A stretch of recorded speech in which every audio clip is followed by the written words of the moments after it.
AP మద్యం కేసులో కీలక దశకు చేరుకుంది. సిట్ ప్రిలిమినరీ ఛార్జ్ షీట్ దాఖలు చేసింది. మొత్తం 41 మందిని నిందితులుగా చేర్చింది. ఛార్జ్ షీట్లో 40 మంది పేర్లను సిట్ ప్రస్తావించింది. 41వ పేరును ఖాళీగా వదిలేసింది. లిక్కర్ కేసులో ఇప్పటి వరకు 11 మందిని అరెస్ట్ అయ్యారు. మిథున్ రెడ్డిని అరెస్ట్ చేస్తే అరెస్ట్ అయిన వారి సంఖ్య 12కు చేరుతుంది. 40 మందిలో 12 పోగా మిగతా 28 మంది ఎవరనేది చర్చ సాగుతుంది. ఇప్పటికే మాజీ మంత్రి నారాయణస్వామికి సిట్ నోటీసులు జారీ చేసింది. రిటైర్డ్ అయిన ఉన్నతాధికారికి రజత్ భార్గవ్కు సిట్ నోటీసులు ఇచ్చింది.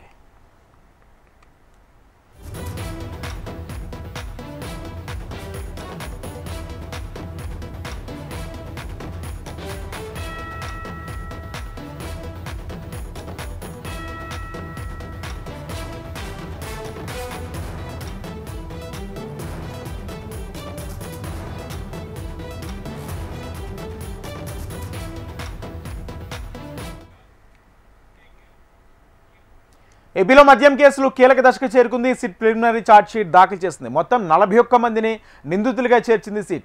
ఛార్జ్ షీట్లో 40 మంది పేర్లను సిట్ ప్రస్తావించింది. 41వ పేరును ఖాళీగా వదిలేసింది. లిక్కర్ కేసులో ఇప్పటి వరకు 11 మంది అరెస్ట్ అయ్యారు. మిథున్ రెడ్డిని అరెస్ట్ చేస్తే అరెస్ట్ అయిన వారి సంఖ్య 12కు చేరుతుంది. ఇదే అంశానికి సంబంధించి పూర్తి సమాచారం మా ప్రతినిధి శ్యామ్ లైవ్ ద్వారా అందిస్తారు. శ్యామ్.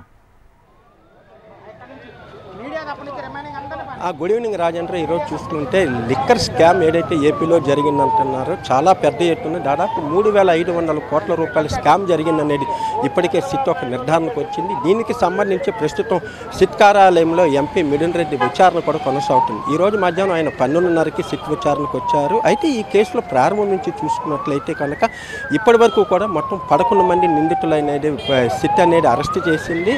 ఈ ప్రస్తుతం మిథున్ రెడ్డి అరెస్ట్ అంటే ఈ రోజు ఎవరిని అరెస్ట్ చేస్తారు, తదుపరి ఎవరు అనే క్వశ్చన్ మార్క్ మాత్రం వైసీపీ నేతలను ఆందోళన కలిగిస్తూ ఉంది. ఎప్పుడు ఎవరి పేరు ఈ మద్యం స్కామ్లో ఎవరి పేరు బయటకు వస్తుంది అనేది కూడా ఇప్పటి వరకు కూడా ఎవరు చెప్పలేని పరిస్థితి నెలకొంది. ప్రధానంగా చూసుకున్నట్టయితే ఈరోజు మిథున్ రెడ్డి విచారణ అయితే కొనసాగుతుంది. సాయంత్రం 6 గంటల వరకు కూడా ఆయన విచారించే అవకాశం ఉంది. అయితే ఆ తదుపరి కూడా అరెస్ట్ చేసే అవకాశాలు ఉన్నాయంటూ కూడా ఇక్కడ ఒక ప్రచారం జరుగుతోంది. ఈ నేపథ్యంలో చాలా పెద్ద ఎత్తున ఆ పార్టీకి సంబంధించిన నాయకులందరూ కూడా ప్రస్తుతం చిత్తూరు, రాయలసీమ ప్రాంతానికి సంబంధించిన నాయకులందరూ కూడా ప్రస్తుతం సిట్ కార్యాలయం చేరుకున్నారు. అయితే ఈరోజు మధ్యాహ్నం ఆయన చాలా ఖచ్చితంగా గన్నవరం విమానాశ్రయంలో కూడా ఆయన మాట్లాడారు. కేవలం ప్రభుత్వం కక్ష సాధింపు చర్యలో భాగంగానే ఈ కేసులు అనేది నమోదు చేశారు. అసలు లిక్కర్ స్కామ్ జరగలేదు అనేది కూడా ఆయన చెప్తున్నారు. అయినప్పటికీ కూడా కేవలం ఉద్దేశపూర్వకంగానే తనను విచారణకు పిలిపించారంటున్నారు. అయితే ఈ కేసులో ప్రారంభించి చూసుకున్నట్లయితే అయితే ఆ గత 2019 నుంచి 2024 మధ్య జరిగిన టెండర్లు కానివ్వండి, డిస్టిలరీకి ఇచ్చిన పర్మిషన్లు కానివ్వండి, ఆ తదుపరి ప్రధానంగా ఆన్లైన్ పేమెంట్ అనేది ఎక్కడ జరగల. అంటే 2019 సమయంలోని చిన్న చిన్న బడ్డీ కొట్లలో కూడా ఆన్లైన్ పేమెంట్ అనేది ఉంది. అయినప్పటికీ కూడా ప్రభుత్వ మద్యం దుకాణాల్లో ఎందుకు ఆన్లైన్ పేమెంట్ పెట్టలేదనేది ఒక పెద్ద ప్రశ్న అనేది. ఈ నేపథ్యంలో ఆ సొమ్ము అంతా కూడా ఏదైతే పక్క కంపెనీలకి దారి మళ్లించేందుకే ఆన్లైన్ పేమెంట్లు ఎక్కడా కూడా అప్పటి ప్రభుత్వం పెట్టలేదనేది మాత్రం ప్రధానమైన ఆరోపణ. దీనికి సంబంధించి కూడా సిట్ ఇప్పటికే పూర్తి స్థాయి విచారణ చేసి దానికి సంబంధించిన మొత్తం కూడా ఇప్పటికే తీసుకున్నట్లు తెలుస్తోంది. దాదాపు 300 పేజీల వరకు కూడా ఛార్జ్ షీట్ కూడా సిట్ రూపొందించింది తెలుస్తోంది. ప్రస్తుతం మరికొద్ది సేపట్లో కూడా ప్రాథమిక ఛార్జ్ షీట్ను కూడా కోర్టులో ప్రవేశపెట్టబోతోంది. మొత్తం 40 మంది పేర్లు కూడా దాంతో ఇప్పుడే నమోదు చేశారు. అయితే మొత్తం 41 మంది నిందితులు ఉన్నారంటూ కూడా వాళ్ళ ప్రాథమిక ఛార్జ్ షీట్లు చేశారు. అయితే 40 మంది నిందితులు ఇప్పటి వరకు 11 మరి.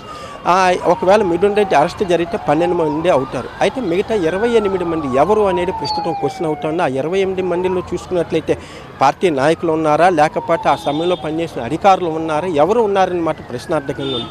ఏదైనప్పటికీ కూడా ఈ మద్యం కుంభకోణం కేసు చూసుకున్నట్లయితే మరిన్ని అరెస్టులు ఉంటాయి. ఈ నెల 21 అంటే రేపు వచ్చే సోమవారం చూసుకున్నట్లయితే ఉప ముఖ్యమంత్రిగా పనిచేసిన నారాయణస్వామికి కూడా నోటీసులు ఇప్పటికే ఇచ్చారు. అలాగే ఆ సమయంలో గత ప్రభుత్వ సమయంలో ఈ మద్యానికి సంబంధించి కూడా ప్రత్యేక ప్రధాన కార్యదర్శిగా పనిచేసిన ఐఏఎస్ సీనియర్ అధికారి రజత్ భార్గవ్ కూడా ఇప్పటికే నోటీసులు అనేది జారీ చేశారు. అయితే ఆయన ఇటీవలే సర్వీస్ నుంచి కూడా రిటైర్ అయ్యారు. అయితే వీళ్ళతో పాటు ఇంకా ఎంతమంది పేర్లు ఉంటాయి అంటే ఫైనల్గా ఇది మొత్తం చుట్టూ మలిపి తిరిగి అంటే కీలక నాయకుడు ఎవరు అనేది కూడా ప్రశ్నార్థంగా ఉంది. ఏదైనప్పటికీ కూడా రాబోయే కాలంలో ఈ మద్యం కుంభకోణ కేసుకు సంబంధించి మరిన్ని అరెస్టులు అయితే ఉంటాయనేది ప్రాథమిక ఛార్జ్ షీట్ ద్వారా మనం చెప్పవచ్చు.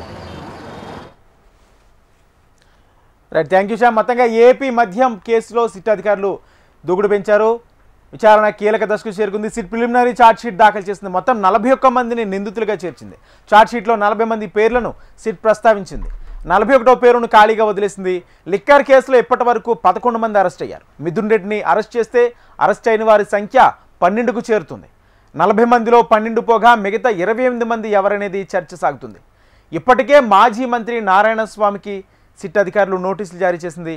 రిటైర్డ్ అయిన ఉన్నతాధికారి రజత్ భార్గవ్కు సిట్ నోటీసులు జారీ చేసింది.